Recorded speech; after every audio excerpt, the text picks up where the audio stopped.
പെരിയ ഇരട്ടക്കൊലക്കേസിലെ പ്രതികൾക്ക് കൂട്ടപ്പരോൾ അനുവദിച്ചതിനെതിരെ കൊല്ലപ്പെട്ട ശരത് ലാലിന്റെ കുടുംബം രംഗത്തെത്തിയിരിക്കുന്നു. പരോൾ റദ്ദാക്കണമെന്നും പ്രതികളെ അതീവ സുരക്ഷാ ജയിലിലേക്ക് മാറ്റണമെന്നും ആവശ്യപ്പെട്ട് മുഖ്യമന്ത്രിയെയും ആഭ്യന്തരമന്ത്രിയെയും കാണും. വിവരങ്ങൾ കാസർഗോഡ് നിന്നും അനൂപ് നീലേശ്വരം നൽകും എന്നുള്ളതാണ്. അനൂപ്, ഈ കുടുംബം എന്തായാലും മുഖ്യമന്ത്രിയെയും ആഭ്യന്തരമന്ത്രിയെയും ഒക്കെ കാണാനിരിക്കുകയാണ്. ഈ ഇരട്ടക്കൊലക്കേസിലെ പ്രതികൾക്ക് കൂട്ടപ്പരോൾ അനുവദിച്ചത് വലിയ ചർച്ചാ വിഷയമായിരുന്നു. വിമർശനങ്ങൾക്കൊക്കെ വഴിവെച്ച ഒരു സാഹചര്യത്തിലാണ് ഇത്തരത്തിൽ ശരത് ലാലിന്റെ കുടുംബം ഇപ്പോൾ സർക്കാരിനെ കാണാനിരിക്കുന്നത്.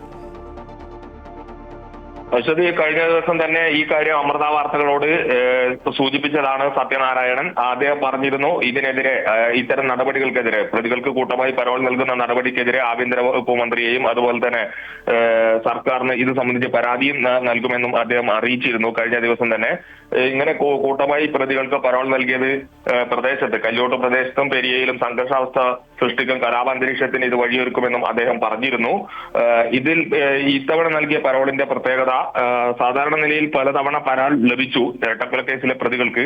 എന്നാൽ അവർ താമസിക്കുന്ന ബേക്കൽ പോലീസ് സ്റ്റേഷൻ പരിധിയിൽ കടന്നു വരാനുള്ള അനുമതി അവർക്ക് ഉണ്ടായിരുന്നില്ല. എന്നാൽ ഇത്തവണ ഇതിനുള്ള ഈ ഒരു കാര്യം കൂടി അവർക്ക് സാധിച്ചിരിക്കുകയാണ്. ഇതിനുള്ള അനുവാദം കൂടി ലഭിച്ചിട്ടുണ്ട്. കോടതി മുഖാന്തരമാണ് ഈ കാര്യം എന്നാണ് പറയുന്നത്. അതേസമയം പോലീസ് പറയുന്നത് സ്പെഷ്യൽ ബ്രാഞ്ച് അടക്കമുള്ളവരോട് പരോൾ നൽകുമ്പോൾ ബന്ധപ്പെട്ട ജയിൽ അധികാരികൾ റിപ്പോർട്ട് തേടിയിട്ടില്ല എന്നാണ് പോലീസിന്റെ ഭാഗത്തു നിന്ന് നമുക്ക് ലഭിക്കുന്ന വിവരം. ആയതിനാൽ തന്നെ ഇനി തുടർ നടപടികളുമായി മുന്നോട്ട് പോകും. ഇത്തരത്തിൽ പരോൾ അനുവദിക്കുന്നതിനെതിരെ ആഭ്യന്തരമന്ത്രിയെ നേരിൽ കണ്ട് പരാതി നൽകുമെന്ന് ശരത് ലാലിന്റെ പിതാവ് സത്യനാരായണൻ പറഞ്ഞിരുന്നു.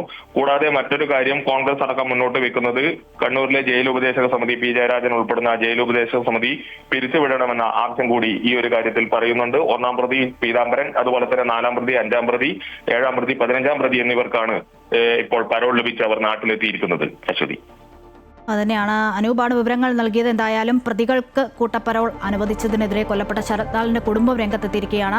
പരോൾ റദ്ദാക്കണമെന്നാണ് പ്രധാന ആവശ്യം. എന്തായാലും മുഖ്യമന്ത്രിയെ, ആഭ്യന്തരമന്ത്രിയൊക്കെ കുടുംബം കാണാൻ ഇരിക്കുകയാണ്. വിവരങ്ങളാണ് അനൂപ് നീലേശ്വരം നൽകിയത്.